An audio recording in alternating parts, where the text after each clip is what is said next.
Story time on how my hair turned from this into this, and no, it's not a perm while I do my curly hair routine. So growing up, nung pinanganak ako, straight talaga yung buhok ko. But when I had my first period or my menstruation in grade 6, bigla siyang naging curly.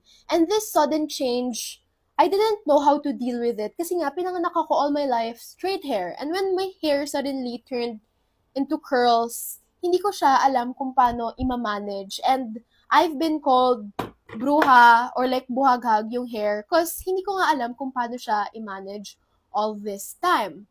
And all throughout high school, lagi lang nakaipit yung buhok ko and lagi lang siyang nakapuyod, lagi lang siyang nakataas kasi nai-insecure nga akong maglugay.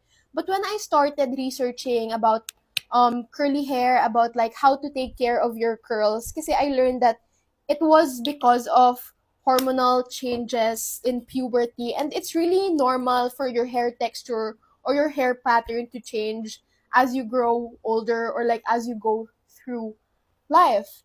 And I'm so happy that I came across the right products for my hair. And I really knew how to take care of it para hindi na ako natatawag ng buhaghag and ng bruha.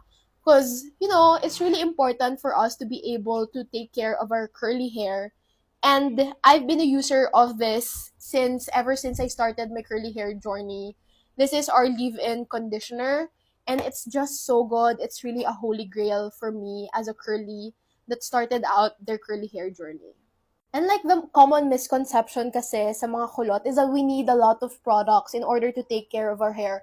But that's so not true. I started with just a leave-in conditioner and a gel, and that's all I'm using right now. But I still can take care of my curls that way.